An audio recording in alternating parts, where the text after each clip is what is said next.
Estamos trabajando con el tema de la tecnología y a ver si avanzamos con ese tema. A ver, ¿dónde están? Porque no ha venido... Bueno, sí, porque me iba a echar una mano hoy. Muy bien, la semana pasada nosotros empezamos a hablar sobre el Espíritu Santo y comentamos que muchas veces hay personas que imaginan, ¿no?, que la obra del Espíritu Santo es algo como milagros, hablar en lenguas, llorar, tener emociones. Y a veces el Espíritu Santo le dan crédito para todo tipo de cosas, incluso a veces cosas rarísimas. Hay personas que dicen que por el Espíritu Santo han empezado a ladrar como un perro o empezar a reírse y no poder parar. Yo también he tenido un momento en que he empezado a reír y no podía parar, pero no era el Espíritu Santo, era el pavo que tenía delante que me estaba haciéndome reír. El caso es que cuando hacemos la pregunta, ¿cuál es la obra del Espíritu Santo? ¿Qué es lo que hace el Espíritu Santo en el corazón del creyente? La respuesta bíblica es bastante sencilla. Nosotros la semana pasada miramos ese texto de Juan donde dice que el Espíritu Santo cuando venga convencerá al mundo. Comentamos esta palabra convencer, que tiene que ver con hacernos ver. O sea, algo que antes igual ignorábamos y el Espíritu Santo nos hace ver, pero desde una nueva perspectiva. Nos convence de, y tenemos tres respuestas aquí, nos convence de, primeramente, pecado, y esto hablamos la semana pasada, qué fácil nos es ignorar el pecado, excusar el pecado, y el Espíritu Santo en el corazón del creyente no permite que llegue a ignorar el pecado, excusar el pecado, más bien le hace ver el pecado como es, con el fin de ir quitando esto del corazón del creyente. Pero no solamente convence del pecado, sino también de la justicia y del juicio. Y hablaremos hoy de justicia y Dios mediante entonces la semana que viene de juicio. ¿Qué significa esto de que el Espíritu Santo convence de justicia? Pues esto es lo que queremos hacer hoy y para comenzar vamos a primeramente tener que entender qué es justicia, porque es una de estas palabras que utilizamos con frecuencia, pero igual no tenemos ni idea de lo que significa. Así que, ¿qué podemos decir en cuanto a una definición de la justicia? Bueno, yo había pensado en una ilustración para ayudarnos y pues iba a pedir ayuda a dos chicas, pero una de las chicas no ha venido hoy. Ashley, ¿vienes y me ayudas? No, ¿me dejas? ¿Y si buscamos a alguien más que venga un momento? Entre dos, ¿cogemos a tu hermano o cogemos a Yasmín? ¿O cogemos a Yasmín y a Alexander solamente? Bueno, ¿tú puedes buscarme a alguien para ayudarme? Vete, pide a Jasmine y a Sander que vengan para ayudarme.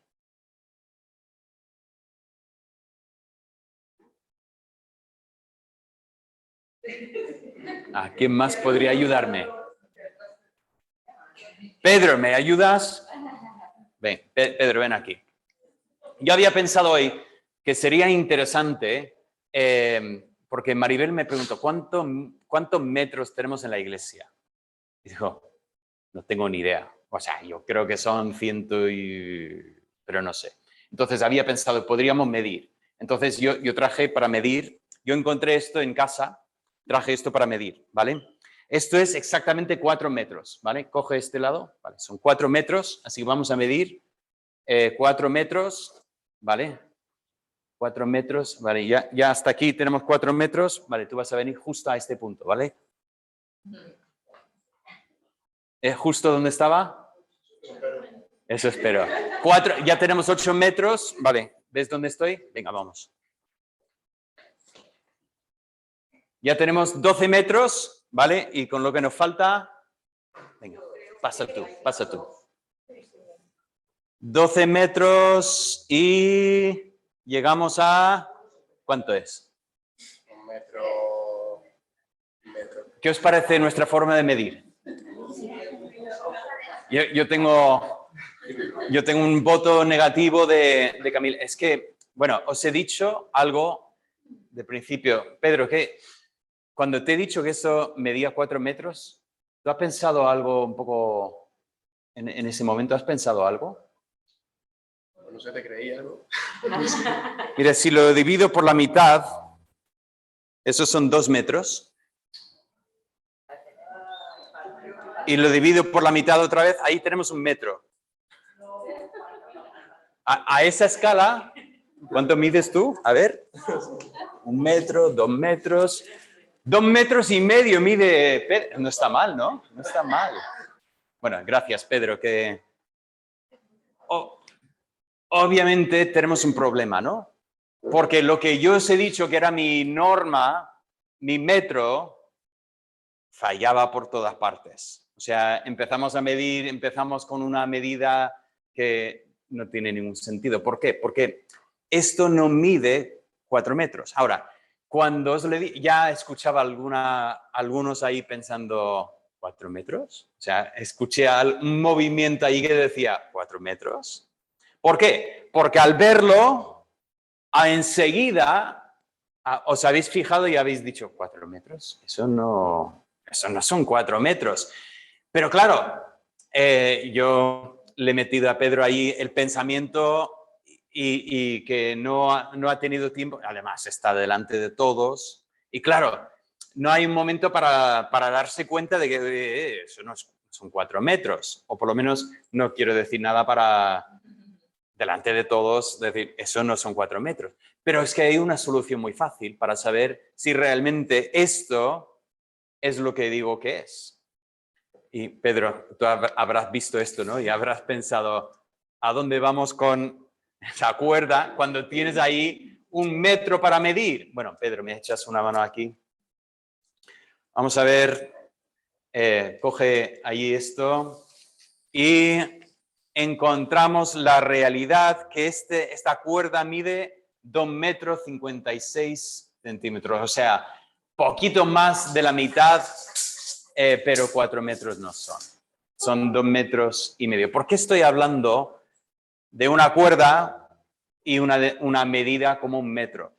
Porque realmente nos ayuda cuando hablamos de un tema como lo que es la justicia, entender que el concepto de la justicia realmente es una norma, un estándar. He puesto unas palabras aquí que creo que nos pueden ayudar. Nosotros queremos entender que la justicia se conecta con el pensamiento de algo que es recto. Incluso lo vemos en castellano, cuando usamos la palabra correcto. ¿Has conectado alguna vez recto, lo que es derecho, con lo que es correcto, lo que es recto? La idea de algo que es recto, derecho, lo que no es torcido. Eso es el pensamiento que conectamos aquí. Y luego, si es recto, si es derecho, el pensamiento es que conforme a lo que es una norma. En este caso, esto no es justicia. Cuando digo que mide 4 metros, no mide 4 metros, ¿vale? Mide 2 metros 53 o 56, lo que yo dije en el momento, que mi memoria para los números es fatal. Así que 2,5, vamos a ponerlo por ahí. Entonces, ¿qué es lo que entendemos en cuanto a ese pensamiento de la justicia en ese contexto? Pues, ¿cuál es nuestra norma para medir? ¿Cuál es lo que utilizamos para medir lo que se supone que se ajusta a esta medida? Cualquier cosa que encaja en la medida, esto es lo que es justo. Esta es la justicia. Todo lo que falta o sobre realmente no es justicia. Entonces, ¿cuál es nuestra norma para medir?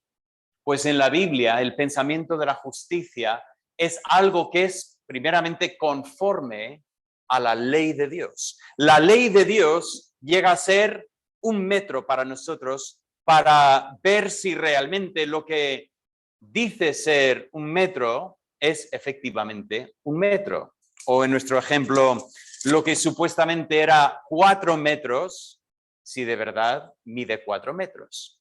Si miramos la palabra, encontramos esto muchísimas veces a lo largo de toda la Biblia. Este pensamiento de todo lo que es conforme a lo que Dios ha mandado, esto es lo que es justicia. Este texto de Deuteronomio 6:25 dice: y tendremos justicia cuando cuidemos de poner por obra todos estos mandamientos delante de Jehová nuestro Dios, como Él nos ha mandado.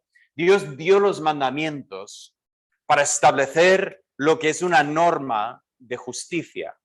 Y cuando nosotros hacemos lo que Dios manda, esto es justicia. Y desde luego, al inverso, si no hacemos lo que Dios ha dicho, tenemos injusticia. Tenemos algo que supuestamente es, pero no lo es. Ese es el pensamiento que tenemos. Pero, un momento, ¿y por qué la ley de Dios es la norma para la justicia? Y la respuesta es porque incluso realmente tiene que ver con el carácter de Dios. Todo lo que es conforme al carácter de Dios. O sea, la ley, al final, es solo una versión portátil de lo que realmente es el carácter de Dios. El carácter de Dios, al final, es lo que realmente mide lo que es la justicia. Entonces, si queremos, bueno, primeramente pongo este texto de Primera de Juan 3:7, donde dice: hijitos, nadie os engañe, el que hace justicia es justo como Él es justo. O sea, Dios es la medida de la justicia. Es por eso que tenemos que entender que por nuestra cuenta ninguno de nosotros es justo. Personas menos malas, personas incluso que diríamos que son buenas, bien. O sea, está claro que nosotros cuando contemplamos la humanidad vemos a personas malas, malísimas, que ni queremos acercarnos a estas personas. Cuidado, no siempre están en la cárcel, no siempre están marcadas por la sociedad, tristemente, están por todos sitios. Y comparado con estas personas, nos vemos a nosotros mismos, algunos de nuestros familiares, a nuestros amigos, algunos que conocemos en la vida y decimos: estas personas son buenas. Y efectivamente son mucho mejores que aquella lacra de la sociedad. Pero un momento. Y si empezamos a hablar de la justicia desde el punto de vista de la Biblia y empezamos a compararnos, no los unos con los otros, sino empezamos a compararnos con la ley de Dios e incluso, yendo más allá, con Dios mismo, ¿qué es lo que encontramos? Si yo me comparo con mi vecino, puede que salga, depende de qué vecino. Si escojo el vecino correctamente, yo salgo, vamos, increíble. Pero en el momento que yo me comparo con Dios, ¿quién puede compararse con Dios y salir cerca? La respuesta es nadie. Nadie. Y por eso es tan importante que empecemos este tema para hablar de la justicia en el contexto bíblico. La justicia es el carácter de Dios. Y por lo tanto esto nos lleva a lo que es el problema de la justicia, por lo menos desde la perspectiva humana. Dios es justo, perfectamente justo, porque Dios es Dios. Él es perfecto en cuanto a su ley. Él hace todo lo que nos manda a nosotros hacer y ninguno de nosotros somos justos. Y sin embargo, el gran problema es que cuando yo empiezo con mi pensamiento es que yo soy una persona que tiene cierta justicia. Yo quiero pensar en mí mismo como una persona justa, una persona buena. es que resulta que todos queremos pensar en nosotros mismos como buenos. Ese texto de Lucas 18:9 dice: Jesús, viendo que la gente se consideraba a sí mismas como justas, les cuenta una parábola. Es una de estas parábolas buenísimas de la Biblia. Dos hombres que suben al templo a orar. Uno con el vestimento religioso, ya con un grupo alrededor de él para ver cómo entrará en el templo, seguramente con oro y con riqueza, y entra en el templo y se pone a orar en voz alta. Siempre me llama la atención porque en castellano dice, oraba para sí con estas palabras. Y no es la única traducción de esta frase posible, pero es una traducción válida. Pero el concepto es que estaba orando, pero su oración iba dirigida no a Dios, como se supone que la oración tiene que ser, sino que su oración realmente es un comentario sobre sí mismo. Oh Señor, te doy gracias que no soy como los demás hombres. Yo ayuno tantas veces a la semana, doy a los pobres. Qué buena persona que es. Su oración estaba diseñada para solicitar esa reacción de los que estaban escuchando ese día. Pero no era el único hombre que subió al templo a orar. Otro hombre también subió aquel día, un publicano. Recordamos que la palabra publicano, que para nosotros es una palabra rara, publicano, no tenemos hoy en día en nuestra sociedad publicanos, pero el publicano técnicamente era el que recogía los impuestos para Roma, no el impuesto del templo. Estos eran personas del templo. Este era uno que recogía los impuestos para Roma y era considerado un traidor a la nación.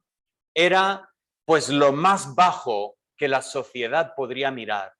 Nuestra sociedad también tiene personas que mira con estos ojos e imagina que estas personas son lo peor que hay en nuestra sociedad.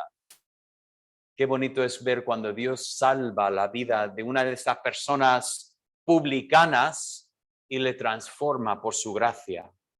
Pero fíjate, ellos miraban a esta persona como la escoria de la sociedad y este hombre también subió al templo. ¿Y cómo se puso a orar?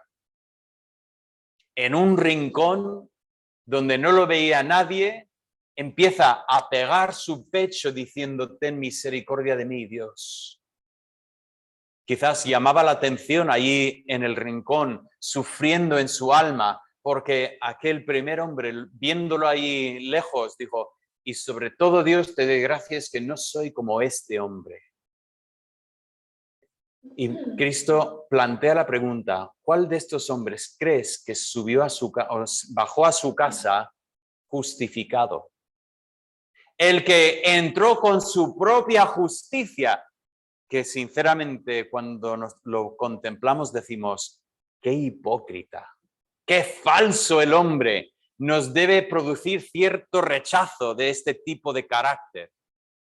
O aquel hombre que se humilló ante Dios reconociendo lo que realmente era. La triste realidad es que la historia se podría también contar al revés. Un religioso también podría haberse puesto ahí en el rincón a dar golpes en el pecho diciendo, ten misericordia de mí, porque soy un pecador.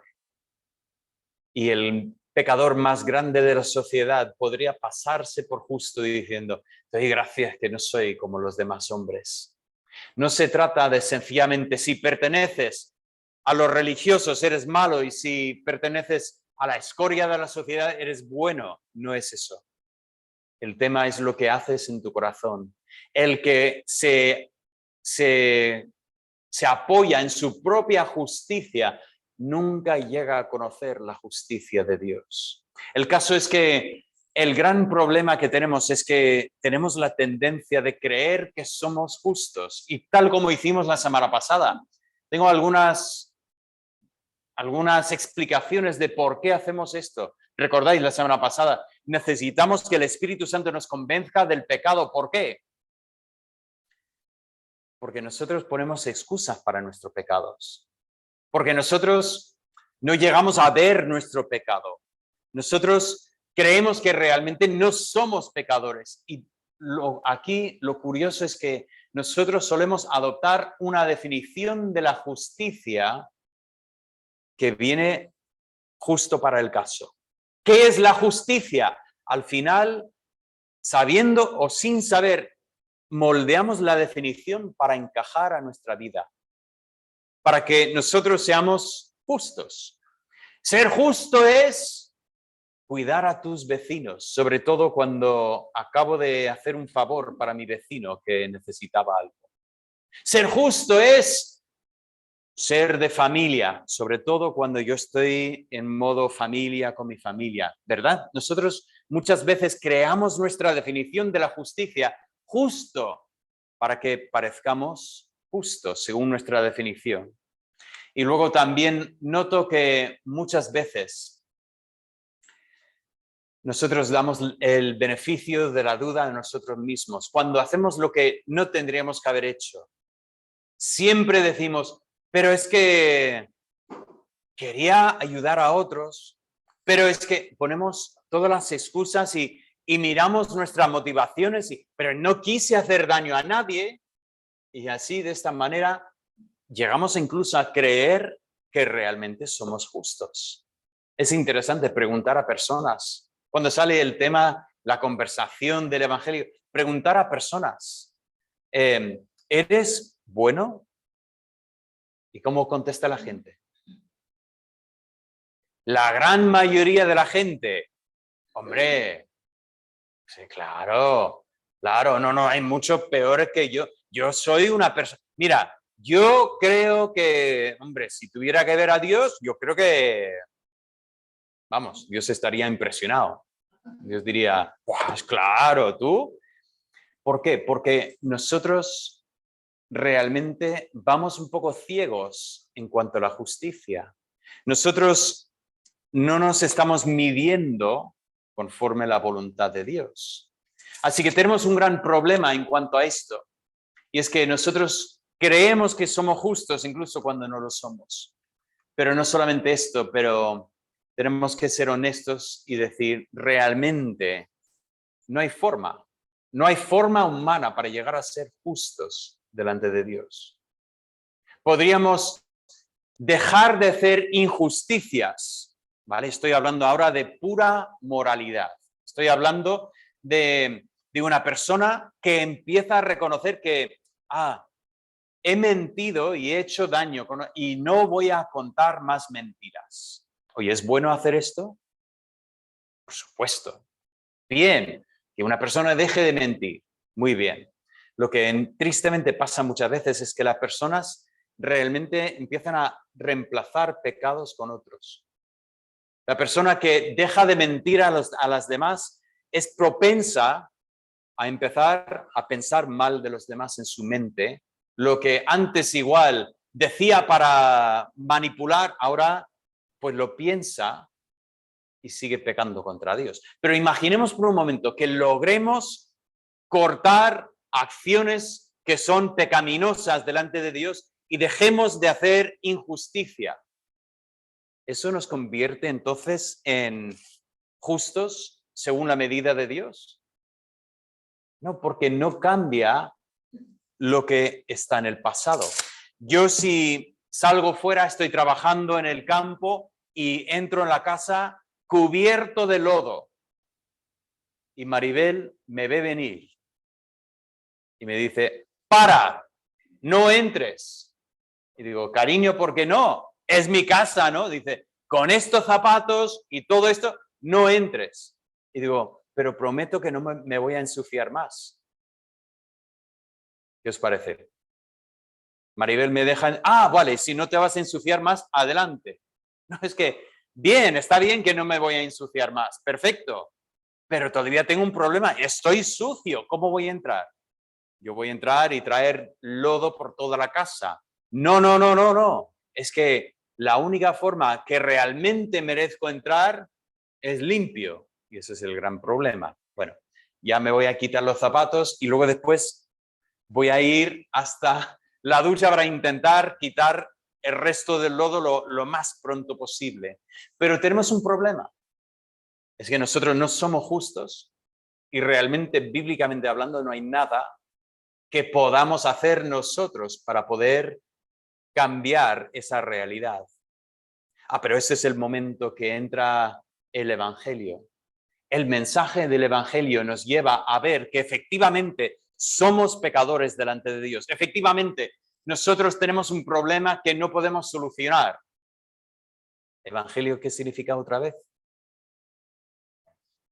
Vaya buenas nuevas, ¿no? Que no puedes hacer nada para solucionar tu problema. Pero aquí entran las buenas nuevas. Hay uno que ha hecho algo por nosotros. ¿Sabéis el primer texto de la Biblia donde aparece la palabra justicia? ¿Sabéis cuál es?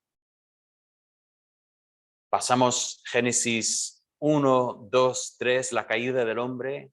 Pasamos ya la historia del diluvio, del ser humano y Noé. Pasamos la historia de la Torre de Babel. Llegamos hasta el personaje de Abraham y no hemos encontrado la palabra justicia en el contexto de la Biblia todavía. Y de repente encontramos en esta historia cuando Dios dice a Abraham, Abraham, ¿ves estas estrellas? Cuéntalas, si es que puedes. Y luego Dios dice, voy a hacer tu descendencia como las estrellas del cielo. Y Abraham creyó a Dios y le fue contado por justicia. Resulta que el ser humano no puede acumular justicia para sí, pero Dios puede contar justicia para el ser humano. ¿En base de qué? ¿Qué tiene que ser el ser humano para ser contado como justicia? Creyó a Jehová y le fue contado por justicia. Tenemos que creer. Esa justicia que no podemos ganar por nuestra cuenta, Dios la puede dar a la persona que pone su fe en lo que Dios promete. En el Mesías que Dios prometió a Abraham, esa simiente de Abraham en el cual todas las familias de la tierra serían benditas.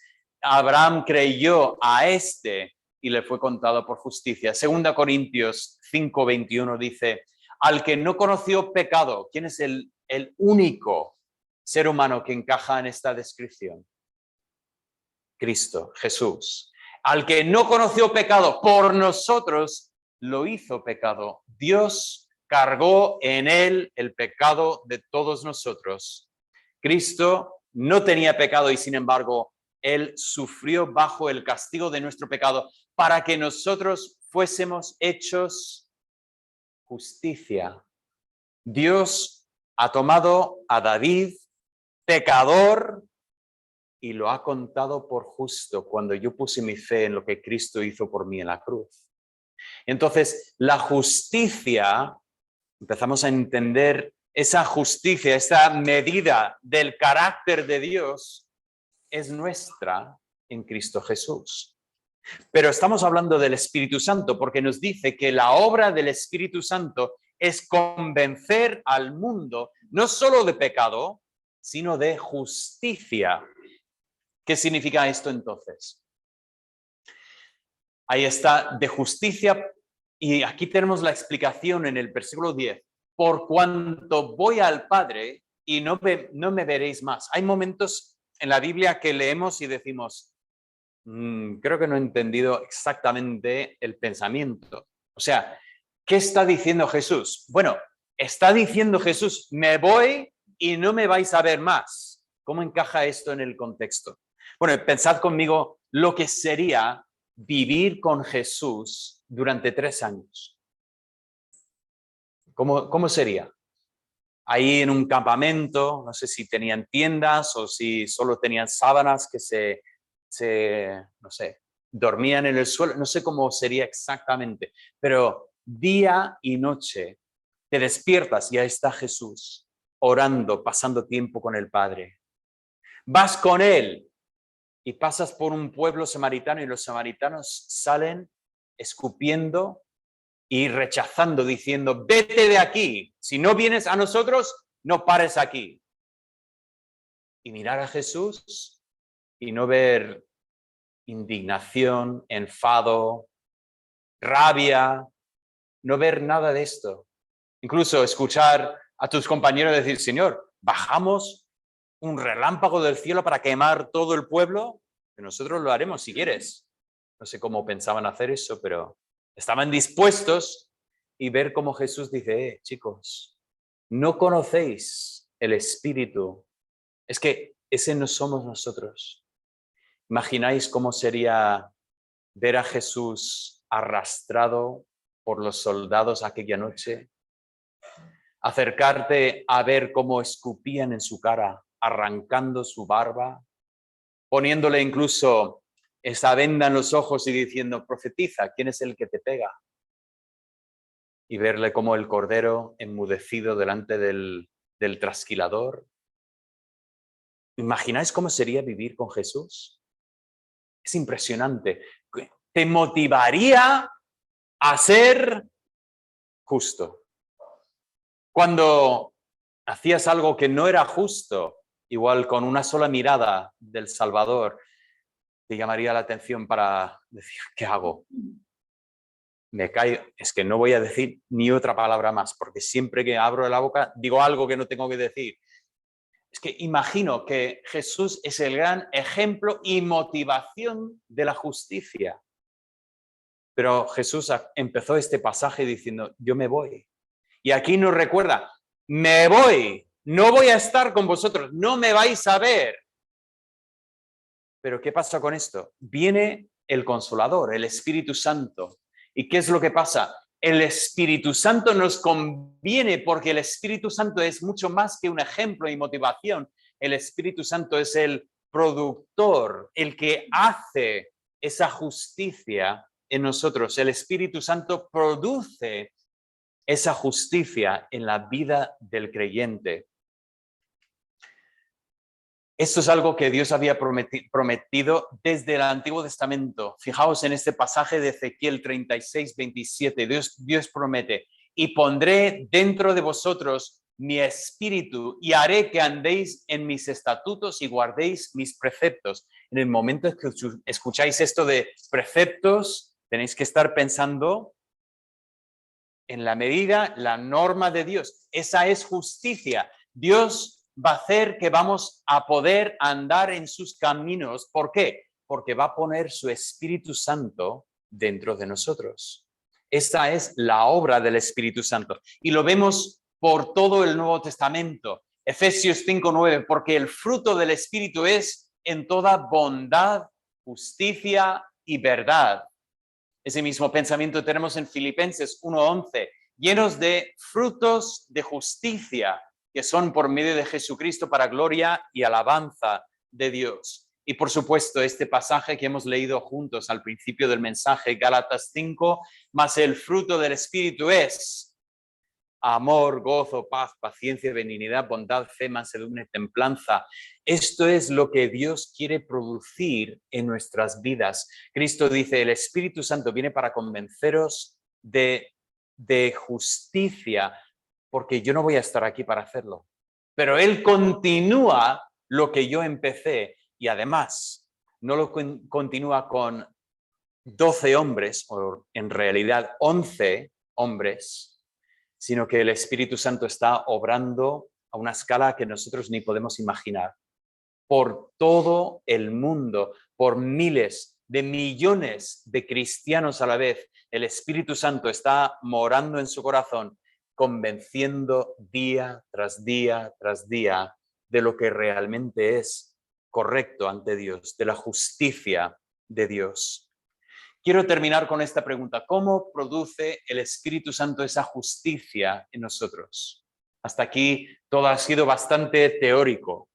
El Espíritu Santo nos convence, nos hace ver la justicia. Hemos visto nuestra necesidad de esta justicia y hemos visto esa enseñanza que realmente cuando Cristo ya no está, el Espíritu Santo continúa la obra. ¿Pero cómo lo hace?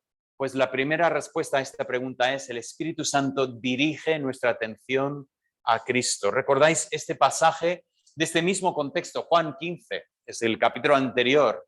Dice, pero cuando venga el Consolador, a quien os enviaré del Padre, el Espíritu de verdad, el cual procede del Padre, Él dará testimonio de mí. La función del Espíritu Santo no es decir, Aquí estoy, miradme a mí. La función del Espíritu Santo es señalar hacia Cristo. ¿Por qué? Porque Cristo sigue siendo nuestro gran ejemplo de lo que es la justicia. ¿Cómo se ve una vida perfecta en este mundo? Rodeado del pecado, rodeado de tentaciones. Mirad a Cristo. Y el Espíritu Santo nos abre los ojos para contemplar a Cristo y ver su vida y que nuestras vidas parezcan más y más y más a su vida. Que nosotros vivamos en sumisión a nuestros padres. Los que son menores, obedeciendo a vuestros padres. Eso es lo que aparentaba la vida de Jesús. Como adultos, que andemos amando al Padre por encima de todo y luego después amando a nuestros prójimos como a nosotros mismos. Es que cuando vemos a Jesús, si lo vemos de verdad, si dejamos que el Espíritu Santo nos muestre a Jesús, lo que vemos es realmente lo que Dios quiere hacer en nuestras vidas.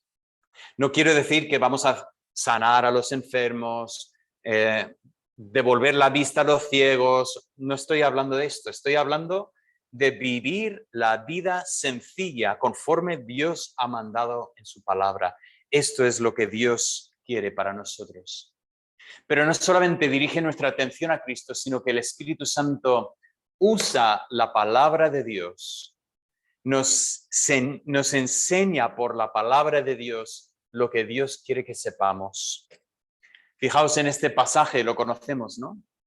Toda la escritura es inspirada por Dios y útil para enseñar, redarguir, esa palabra rara que por lo menos conocemos en este contexto. La palabra nos muestra lo que es correcto, nos muestra lo que no es correcto, nos ayuda a saber cómo podemos corregir lo que no es correcto y luego para instruir en nuestra palabra, justicia. La palabra nos enseña cómo podemos andar como agrada a Dios. La Escritura hace esto y el Espíritu Santo constantemente toma la palabra y nos va enseñando justicia. Entonces, termino este mensaje en esta mañana con un pensamiento muy simple. Y empezamos con este enunciado. Dios quiere cambiarte. Es curioso, a veces tenemos cuidado con parejas porque los jóvenes a veces dicen, mira, este chico es tan guapo, es tan perfecto, tiene un montón de fallos, pero lo voy a mejorar. Y decimos a la chica, ojo, cuidado, no lo vas a cambiar. La persona que entra en el matrimonio con el pensamiento de voy a cambiar a mi novio, a mi novia, cuidado. El matrimonio trae mucha frustración cuando entras con el pensamiento de hacer reformas. Hacer reformas en tu cocina es mucho más fácil que hacer reformas en tu pareja. Pero qué curioso que Dios sí que entra en relación con nosotros con esa meta, ese objetivo, pero en letra mayúscula. Te voy a cambiar. Te voy a cambiar. Ahora, no es fácil, porque nosotros resistimos a Dios. Nosotros ponemos pegas. Nosotros decimos, déjame en paz, estoy cómodo, quiero seguir como estoy. Y Dios nos ama tanto que dice, no.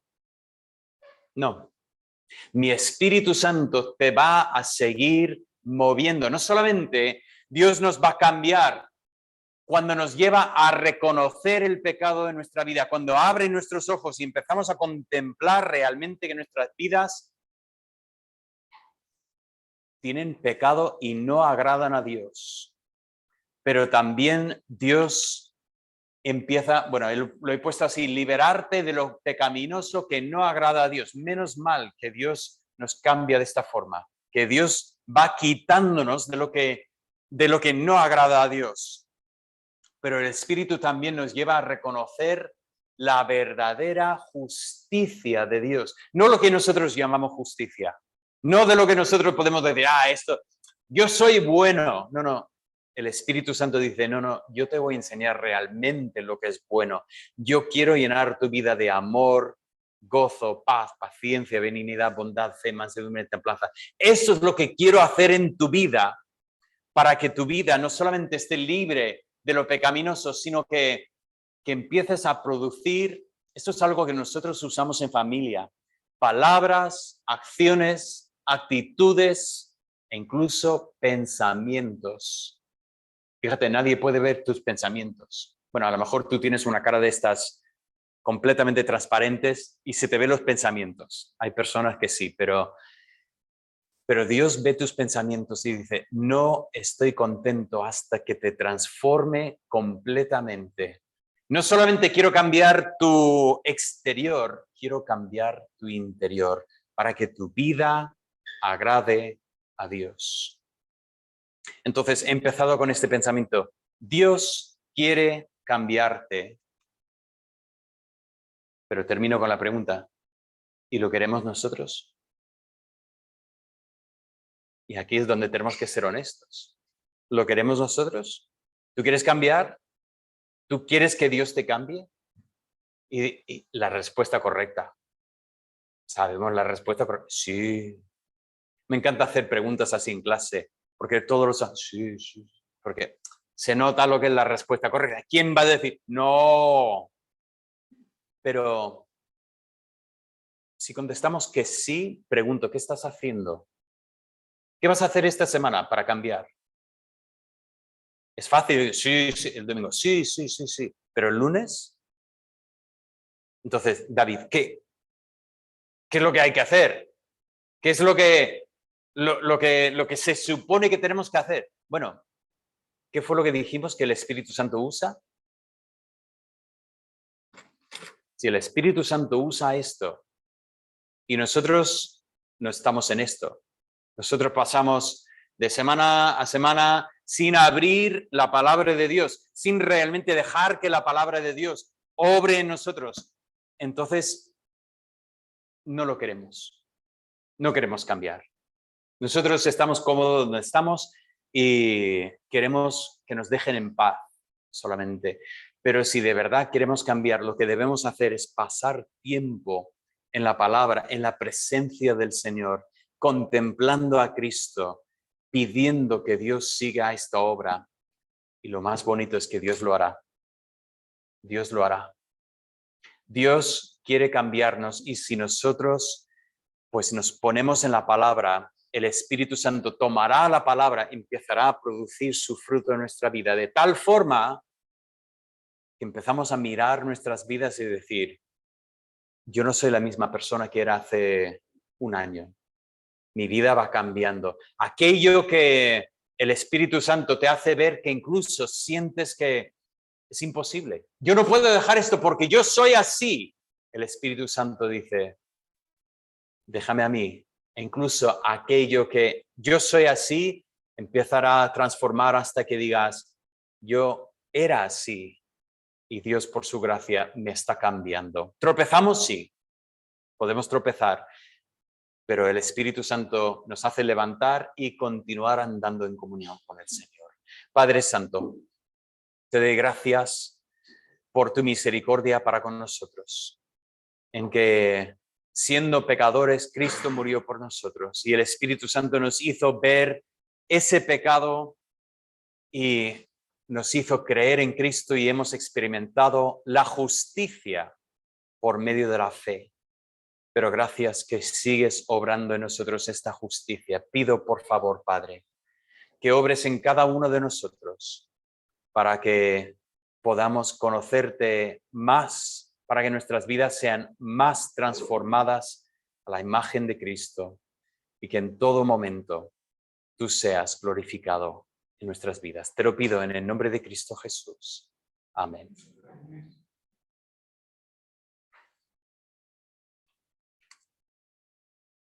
Creo que no se grabó.